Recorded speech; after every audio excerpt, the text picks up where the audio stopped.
Good evening and welcome to Mental Health Matters After Hours. I'm Dr Audrey Tang and my co-host, as you know, is Judith Crosier. And we are joined today by Jemma Gambrill. She is one of our studio team. She does our makeup. She makes us look beautiful every single week. So welcome to Jemma. And today we thought we'd have a bit of a rant. We have recorded issues which have been reflected on by Anita Powell. Anita Powell's one of our resident guests. She's our menopause expert. She is the founder of Menopause Alliance in Luton and Bedfordshire, and she raised 4 key topics that have really got her goat. And we thought we'd discuss some of those. Let's head straight over to Anita to talk about unrealistic beauty standards. I know that sometimes it's really easy to focus on the negative things around becoming older. It's really easy to talk about the struggle, the pain, the discomfort, the joint aching. This morning I woke up aching, as if sleeping was stressful on the body. So it's really easy to spend your time talking about all the negative things of growing old. But actually, when you get to a certain stage in your life, you have so much knowledge. You have had loads of life experiences. You've gone through so much. As you become older, it should be something that you celebrate. You should celebrate that you see tomorrow. You should celebrate that you see your friends and family, your children, even your animals grow and develop in life. You should celebrate that you're actually watching history change. I know we like to moan about, when we were younger, things were better. But actually, we are at an advantage to see the world transform. We're able to... I love the fact that I now have 2 20-year-old children, but I still remember when they were 5. And I still remember helping them learn to eat and cross the road and all this stuff. And that's how we see the world. We are part of the journey of the world.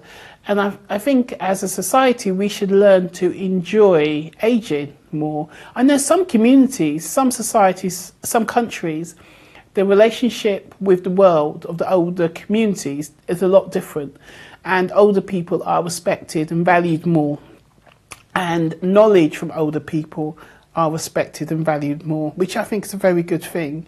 I think within Britain, even though older people are put in positions of power, other than that, older people are kind of demonised, ignored, devalued, disrespected, even though to get in certain to get into certain places of power, you have to be older. But I think everyday people need to embrace aging, especially women. Women need to kind of embrace the old age and stop celebrating older women who look 30 years younger than them. Now, I've got issues with that. So one of the things I find quite frustrating in the media is you see this celebrity who looks absolutely fabulous, but actually the message is, if you're 60 and you look 30, you look good, rather than a 60-year-old look good as a 60-year-old. And I think that actually contributes to negative, unhealthy approaches to women. I don't think it's a positive thing. And also we like to celebrate too much. I wear makeup and I wear all that stuff, and I do it, but I think sometimes in society today we use too much of it, really, and I think that's part of the kind of filter social media look, and media, I think, has influenced plastic surgery with regards to the lips and the hair and the eyelashes. I think that purely has been created by filter media influence over the beauty industry. I think as a society we just need to value just natural. I think we should still use makeup, but I think sometimes we should separate media from reality. I think we should stop looking at media to set beauty standards and actually just walk around and look at the women that's around us. I find it frustrating that we decide what a woman should look like based on our Instagram or our Facebook or our phone, but we're surrounded by women. Why can't you just look at the women that are around you? The average woman does not look like a plastic doll. But we set our standards based on a screen which is this small. So I think sometimes adulting needs to be a bit more adult-like.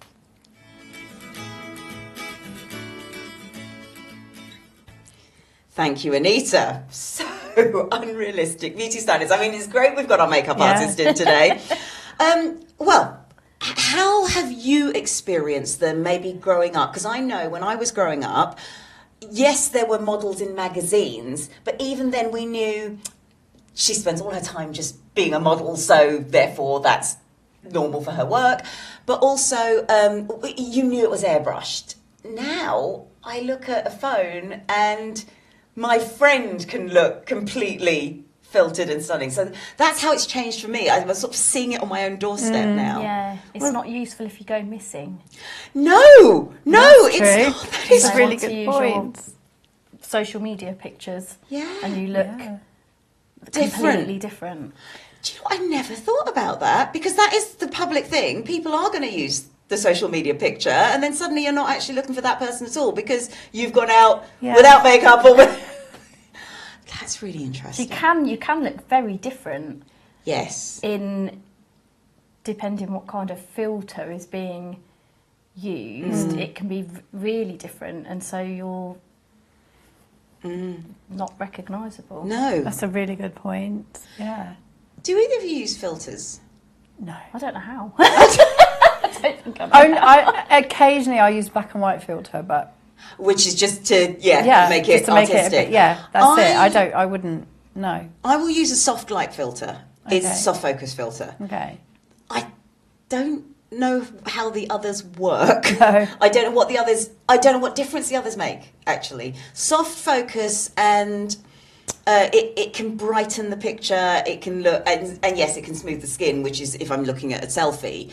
But certainly for photographs, if I've taken a screenshot or something like that, using a filter on them can actually just brighten it, or it's like an autocorrect. Yeah. But I'd never considered using or needing anything, especially not even the Snapchat type bunny rabbit ears and stuff like that. Oh yeah, they're funny. Yeah, I don't have Snapchat. I don't. But No, I don't. I've seen them, and they're quite funny. Yeah. Where you see the people and they change. They're actually quite hilarious. I haven't got a clue how to do it. But it's when people do the whole. I don't know. It's like ones that put makeup on you. Yes. And you have like the big lashes. Yes. And they do something to the lips, and it's those ones that enhance your face and now make it perfect, if you like. Yes. That really relates to a lot of what Anita was saying about as we get older, we use people use these filters, the glam filters, to try and look younger. And one thing I will say, if anyone's using those filters, they don't hide your neck. So.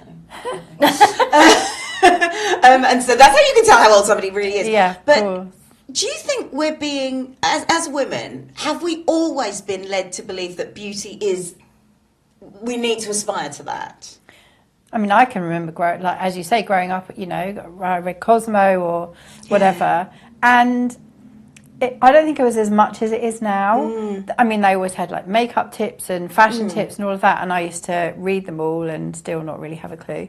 But so there was an awareness, I think, and we're talking, I don't know, in the late 80s, I guess, there was an awareness, but it feels like now that's what life is all about, whether that comes from magazines and filters down, or whether that comes from younger people and it filters up. I don't really know, but I do feel that not just girls, boys as well, really it matters to them at a younger and younger and younger age. It does.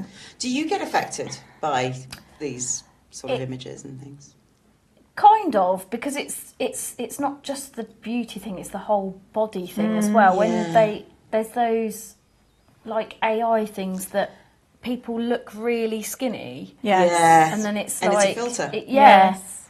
And it's like, are people looking? Obviously, with all the weight loss stuff available these days, you're like, is that how people are, or is that a filter they've used? It's like and because it's so so available, and it's because of social media and stuff. That's all you see, and and you're like, oh, does everybody look like this except for me?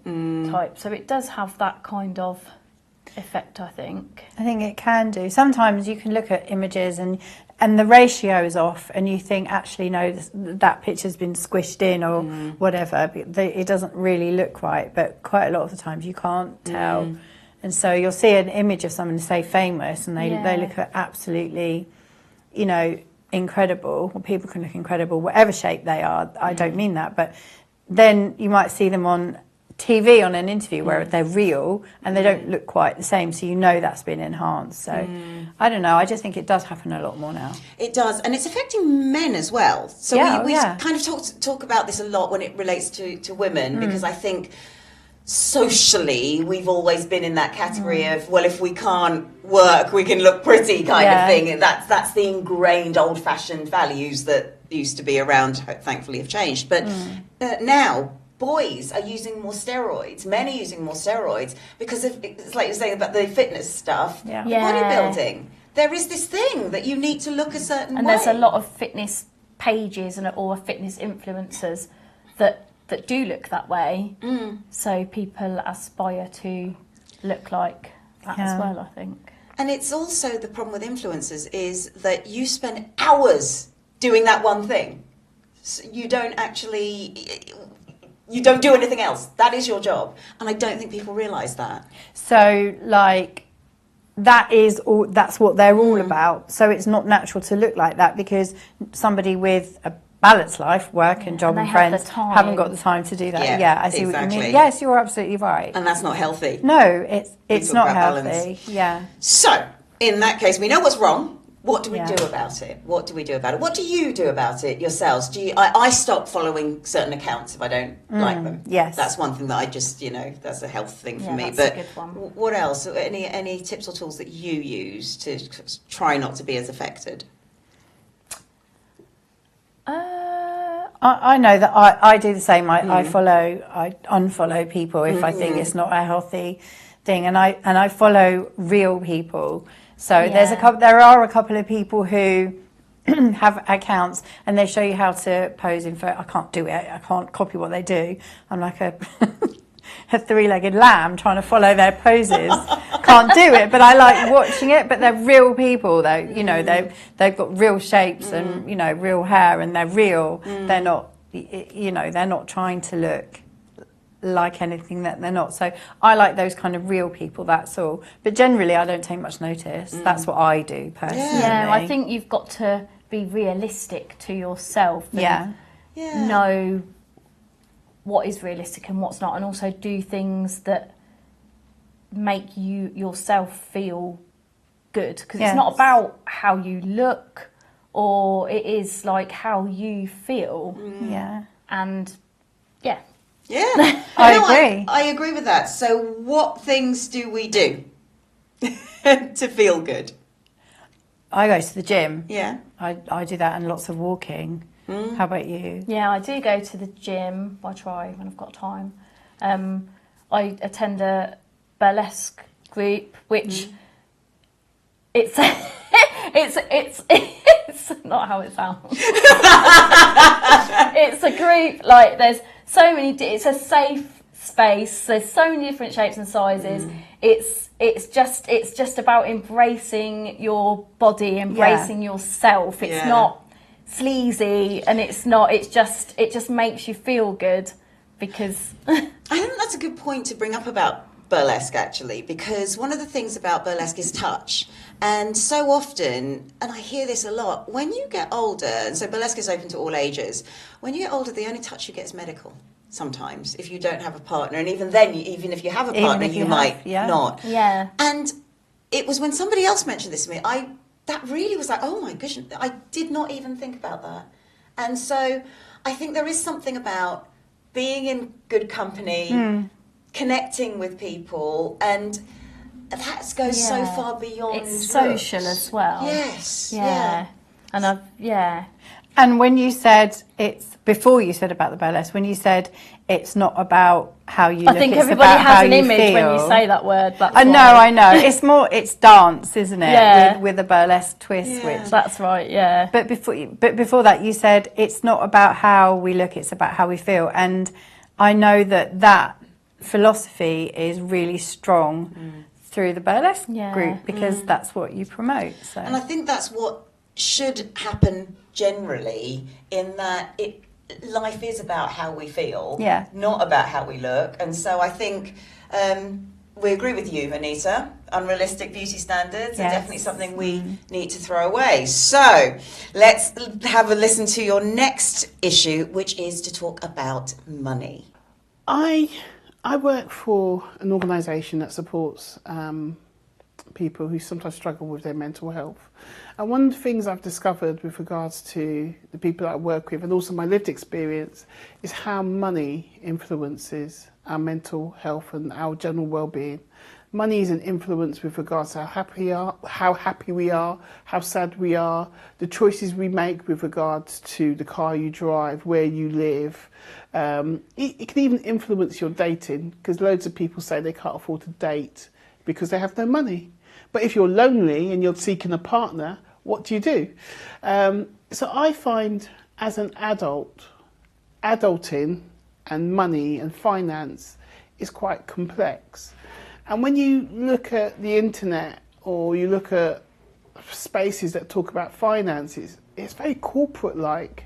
It doesn't necessarily talk about dealing with the cost of living on a real day basis. It talks about stocks and shares and you know, where to invest this, and it talks about economics and you know what, if you've lived a life where you've been very corporate with regards to your financial management, then that may be the conversation you need.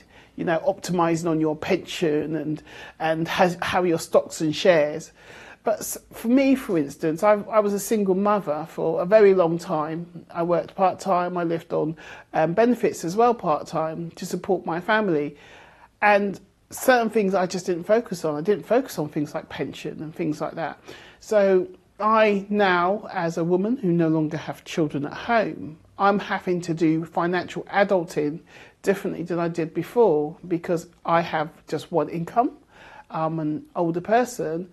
And I haven't necessarily created a nest egg that I should have done to look after myself in my old age.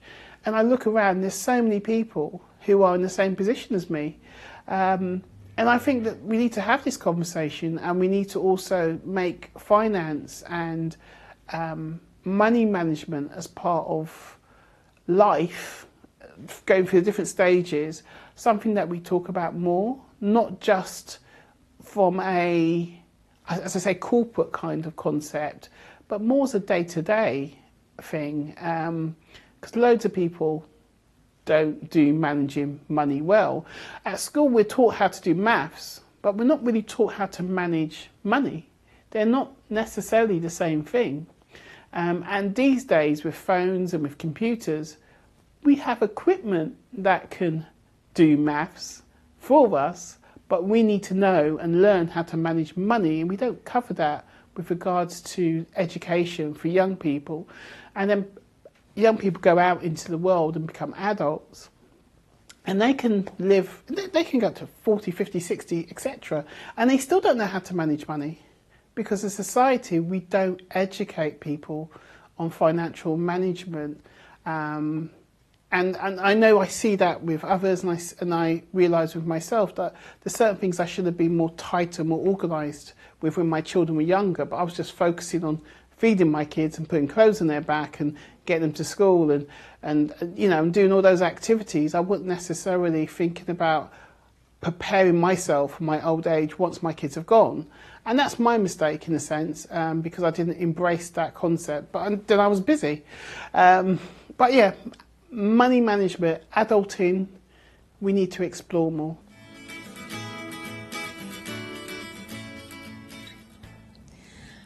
Right, money. Money is our next topic. Now, this is an interesting one, because I think whilst people say money doesn't buy happiness, I know what they mean.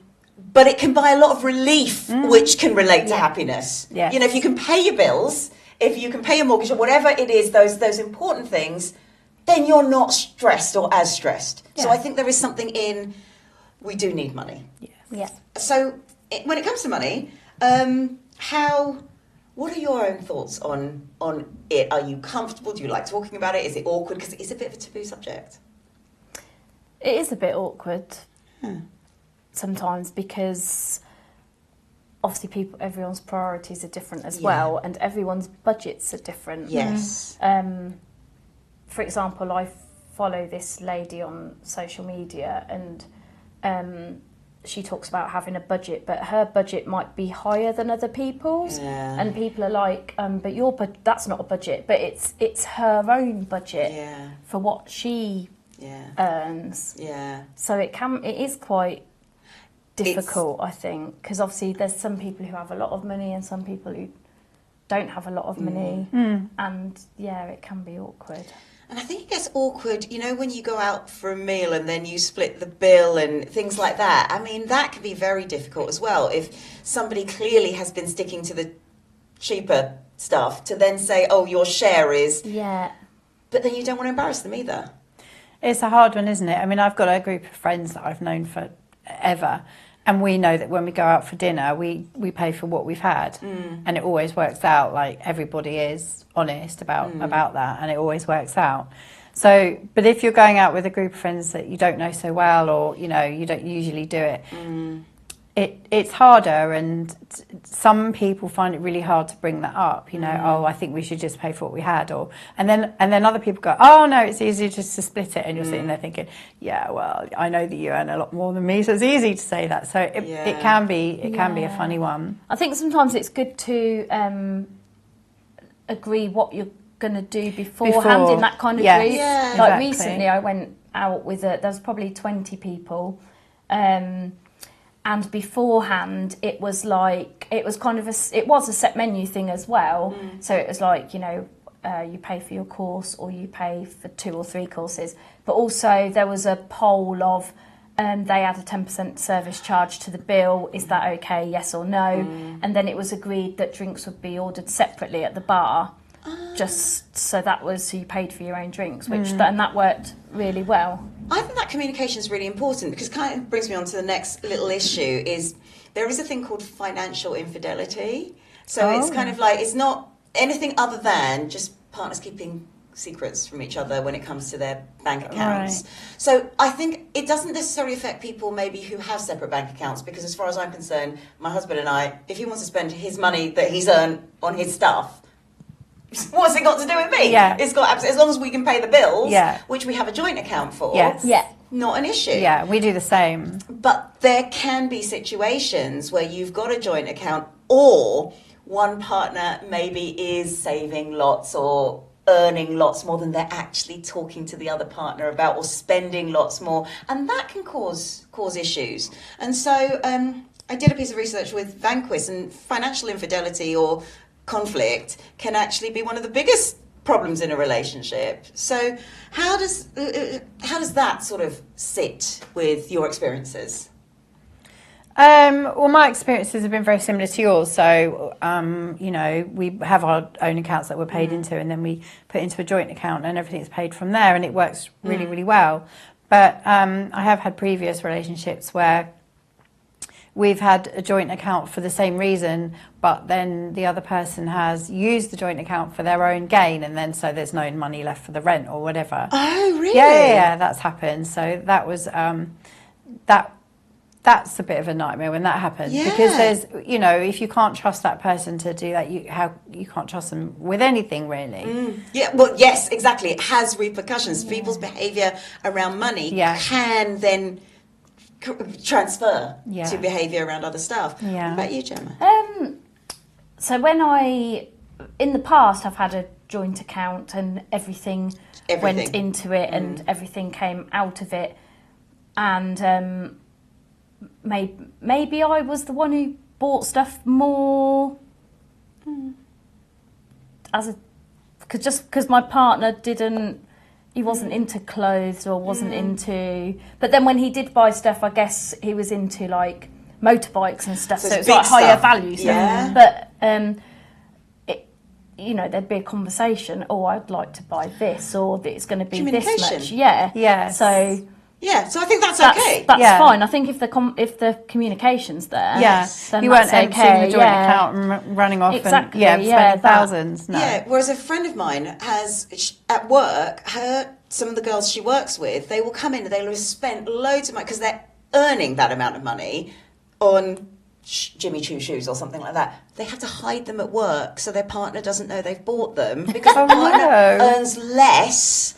And they don't want to and then say, I've had them for them. ages. Oh my goodness me. And I don't understand that lack of communication either. It's a strange one. Yeah. Because they're assuming that the husband, A, will mind, but also... It's their money. Yes, it's their money, but also does the husband not have a general idea about what their wives or partners earn? Because you would, if you know what your partner does, you can have a broad idea of what that salary is going to be. But that's quite an interesting thing. And then another friend of hers doesn't earn so much, and we're not talking high value items, but because the partner doesn't like spending on anything, just doesn't see the value on spending on anything, she just might buy herself something pretty, but then we'll say, oh, don't tell him. Right, okay.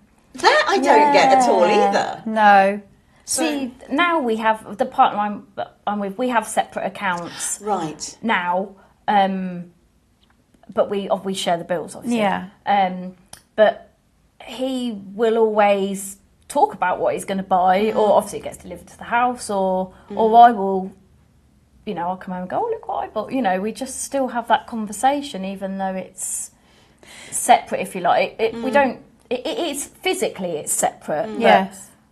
You don't hide anything away. Yeah, nothing's hidden away. But with the communication, it's not like it's a bit like it's, even though it's physically separate, it's still both of ours. If you see what I mean. Yeah. I think that's really interesting. And then another thing, just in terms of judgment's a big thing when it comes to money. And I think people can be very quick to judge. Say someone's got some new trainers or something like that, but you don't know whether they're a present or even a hand-me-down or found in a charity shop or on and things like Vinted. that. Exactly. Yeah, that's so true. Do you think we're quite quick to judge people when it comes to money? I think so. Some people can be. I think as a whole, society as a whole, does. yeah. And what can we do about that? I think communication's a big thing when it comes to money. Any other things that we could do? I try not to advise people, but I do tend to tell them in any relationship, separate accounts is safer. So your earnings go into your account, partner's earnings go into the partner's account. You can have a joint account for the joint expenses, but otherwise it gets very, very messy. But I know some cultures won't accept that. Okay. So that does end up being quite problematic. So that's another thing I would say, keep things separate. Anything else that you sort of think when it comes to money is good? Communication being definitely key. I think you're right. I think communication is the top, and also with that, the transparency. But you know, essentially, if you earn your money, essentially you've got the right to do with it what you want, as long as you're fulfilling your responsibilities and that's your priority. That's how I suppose I feel about it. I would guess that's how most people feel about it, but I don't know. Yeah, maybe not. That's the thing. I thought that's how most people... Then I spoke to, when I was teaching students at university, mature students, completely different. Yeah, completely some people do have different priorities. Yeah. But I think also some people have an addiction to buying things that they can't necessarily control, and they don't do it deliberately, but they might spend all the money in the joint account but because of the impulsiveness rather than it being a deliberate act. You've got a good point. Shopping addiction is a real thing. It's a real thing. I know. Dopamine every time you make the purchase, and it's a cycle. It's like they start with something called pre-contemplation. This is like when you're just sat there scrolling mindlessly on any of those apps, Timushi and those kind of things. Then it's contemplation. Oh, I see that. I really like that. I just fill my Amazon basket. But that's actually what to do. Fill the basket. Don't buy it. Yeah, save till later. If it's still there, then maybe you do want it. Okay. So, at least sleep on it. one night. And so, so otherwise you'll just go there, pre-contemplation, contemplation, you're going to get it. And the other thing that they tell for shopping addicts is don't go and spend money on holiday. So if you're going to see friends and you're going to bring presents, buy them at home and give them from there. Because actually, when we're on holiday, we're more inclined to spend more money. Oh, really? Because it's an unfamiliar environment.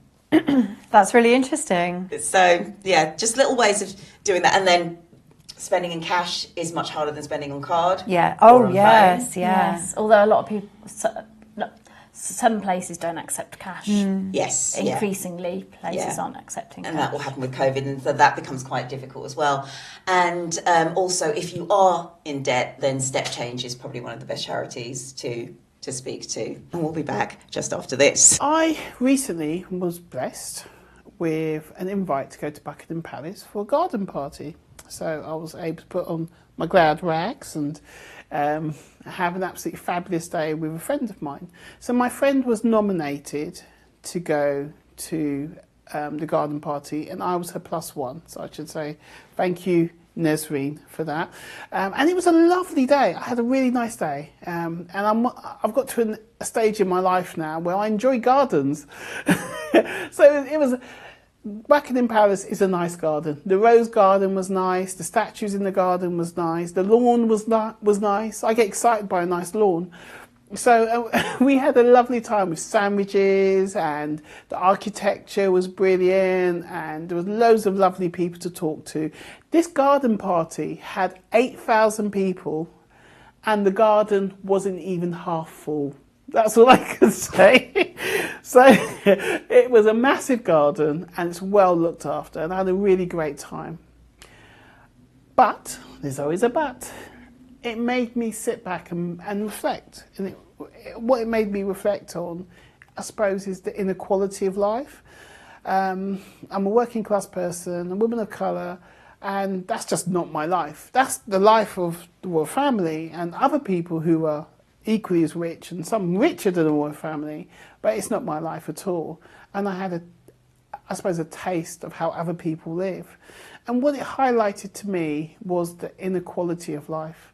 That even though all women have struggles, all women are not equal.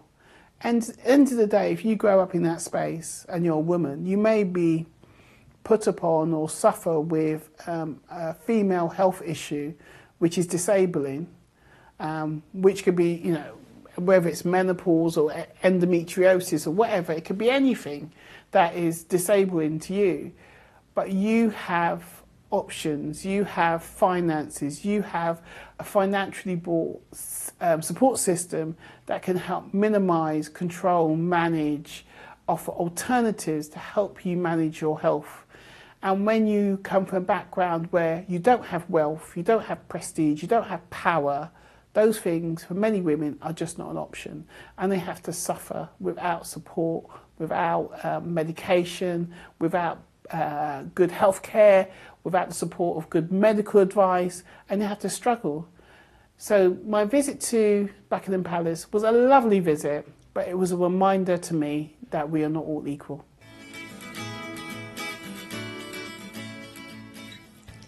So this was an interesting one from Anita. Inequality not actually being equal in its inequality.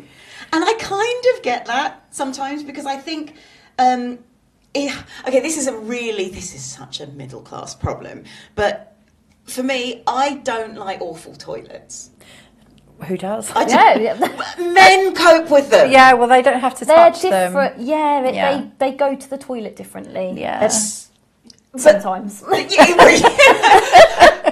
what I find is men can say, just get over it. The world is a man's toilet. I love that. But it's one of those things where it's like, if you put yourself in my shoes, you may not like those toilets either. And I think there is something about really putting ourselves in people's shoes. Yeah. And it almost takes us back to the money thing.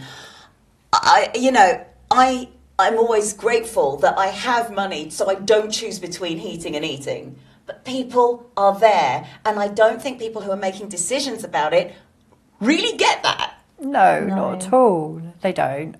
Of course they don't. It's easy for people who get paid lots of money to be in the jobs that they are to make decisions about people that don't have a lot of money. Yeah. Yes. As one example. But they don't live in those people's lives day in, day out. They don't walk in those people's shoes. So you're right. If maybe if a female had designed a toilet, it might be different. I don't know. I can't really imagine how it might be other than as it is. But but that's one example. Yeah, yeah. And I think this is the whole thing. It's the really being able to put ourselves in someone else's position before those decisions are made. It's like Anita always says on the show as well, menopause treatment is for people who can afford it. Yeah, that's true. It's true. If you can't, then what's the point? And even when we had a warm space going, we had somebody coming in who was gluten intolerant, and you speak about, well, can you do this? Can you do that? He said, I can't afford it. It's cheaper that is true. to buy all of this. It's like even trying to healthy eat, I think healthy eating is expensive. Fruit and veg is expensive. Yes. And when you look at the convenience meals, they are cheap. You can get really cheap ones. Yeah, you can. Yeah. But if you're going to cook that meal from scratch, it can cost a lot more. Yeah, yeah, exactly. Good quality meat is just out of most people's budgets. You just can't. It's ridiculous. It didn't used to be like that. Yeah. I mean, everything used to be cheaper, but it didn't used to be proportionally that expensive.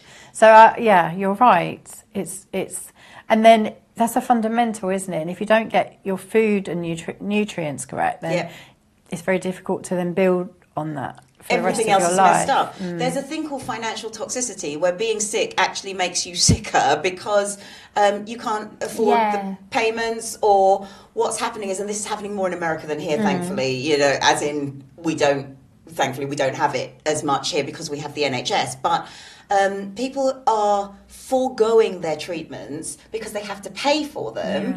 And then what's happening is the hospitals are saying, oh, you missed your treatment, so now you go to the back of the list again, or people are taking half doses of the treatment because they want to make it eke out until whenever. That's not right. I don't know. I know that a lot of viewers are American, and sometimes it depresses me, the system, because if you don't have money, you're going to stay ill, and or you're not going to be able to afford the treatment, or if you're not lucky enough to have a care, insurance from, I don't know. I think everyone has to pay for their own, don't they? Unless they've got a work one. So it's just wrong. How can that be right? I don't understand how that system was created. It's not fair. And I don't think we think about it until we have discussions like this, where you kind of, because we've all got our own issues, we've all got our own things to think about, but it's only when we unpack it that we kind of go, wait a minute. Another interesting one that I saw on television was it was somewhere, I think in Brazil. Everyone thought the children were obese because of the soda pops that they were drinking. So you get, again, too expensive to buy good quality meals. They were drinking Coke or whatever fizzy drinks. It was partly that, but it was also because the streets themselves were so dangerous, those children could not go out and play. So they had no exercise. They were stuck in the house. Oh. That only came out in this documentary. They didn't realise, the government didn't realise, that everyone was like, oh, let's do something about the food, But if they're not exercising. Oh gosh, and again, that's just a fundamental. Awful, isn't it? You should have the automatic right to have a space to play in and get exercise, shouldn't you? But if it's not a safe area, neighbourhood, of course, who's going to let their kid out? So, again, I think sometimes when solutions are brought in, I think the whole picture isn't seen. But I don't know what we can do about that. So it's a hard one. Yeah. I mean, it happens here, doesn't it? When I was young, we played outside in the street all of the time. You come home when the street lights come on. Yes, exactly. And that you don't see children playing out. Everyone's on their phones now.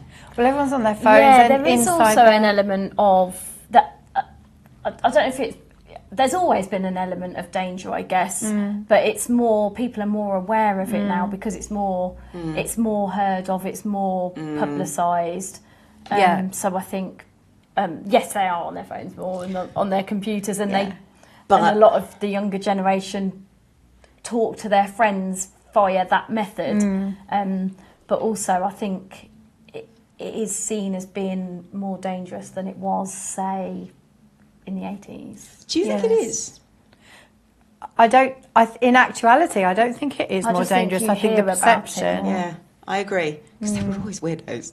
I don't know. Always. I used to play in the street, and there was always just, I think we made it up ourselves. This poor guy, who was probably adorable. Oh, no, we don't want to go round to his house because he's a bit weird, But if he was, there's always weirdos. Yeah, oh yeah. I mean, they did exist. There were always horror stories in the papers, children going missing or whatever. That's never changed, I don't think. It's the perception, and I think one thing that is worse than when we were kids is the amount of traffic. Yes, the streets are probably a bit more dangerous. Yes, and actually just a lot of that. people, compared to back then, there's more cars in the streets as well. I mean, mind you, even in the 80s, there was a girl knocked down in our street. Gosh. It was a cul-de-sac, so not the car wasn't going very fast, but it still did hit her, and I think she's had problems with her arm ever since. But now, especially if you live on a busier street, like you wouldn't let young children in a cul-de-sac. The young children used to play out because it was contained, but you couldn't really do that on a busy street, especially with all the cars and stuff. So what can we do about it? What changes can we make? One thing I know, and this is research done in Singapore, they looked at food banks, and what they found was that the elderly people were not eating the foods that were given to them, and the government first went, we are very ungrateful, what's going on here? And then they spoke to the elderly people, and they said, well, I can't open that packet. I can't even, I don't have a can opener.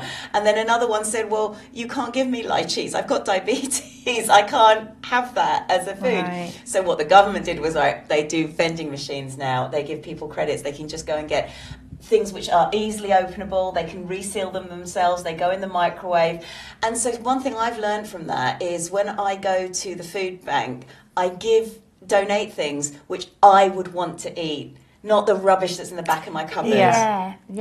I will buy something that I like and I will put it in there because I think that's important. Yeah. It's otherwise Harvest Festival. You're sending your kids in with all the stuff that's in the back of your gate. It's like, no. So that's one thing I know I have made the change to do now. And both of those are really, really good points. If there's a food bank I know where there's sort of two levels, if you like, and the free packages they give out are all the stuff that you just really wouldn't want to eat. Yeah. And then all the people that can afford to make a small donation get all the fresh fruit and veg. So it's a two tiers, and I've always thought exactly. Unequal equality. And I don't know if it's in all areas. Like where I live, there's a community fridge, so all of the shops give their short-dated stuff, and you pay £1. Everyone pays £1, and you take your shopping bag and you fill it up with as much stuff as you can get. And there's another place as well where you pay. I think they have different amounts you can pay, and you can select so many things based on what you pay. Like some stuff's unlimited. If they have a massive surplus, it's unlimited. Like, I don't know, you could have as much bread as you want, but like, I don't know, if you pay, I don't know, £3 or whatever, you can have so many bits from the blue section and so many bits, and they're really quite good good, I idea. think. And that's a lot of stuff that's come from supermarkets as well, I think. That's such a good idea. So I think in conclusion, where we are is, yes, inequality is unequal. It's not equal, and we need to still be mindful of that. I think we can be very grateful to places like the community fridge, community larders. Because everyone can use them, yes. no matter who you are. Exactly. And I think if businesses can do this, if charities can start working on this, this is something that clearly shows it's needed, and maybe bigger plans need to be made to bring that in more as a societal change? Starting with PE every day in school. And starting with PE every day in That's schools, a massive thing of mine. Yeah, my son's very upset. It's now 1 day a week. Now he's older. So bad. Terrible. Yeah, well, there we go. Very simple changes to make. Well, I hope today's show has given you food for thought. That's what we wanted to provoke today. And if these are things that you've not considered, not thought about, maybe, let us know in the comments. Or if this is going to make you change some of the things that you choose to do for the better, great as well. Let us know in the comments. And from all of us here at Mental Health Matters After Hours, have a good night.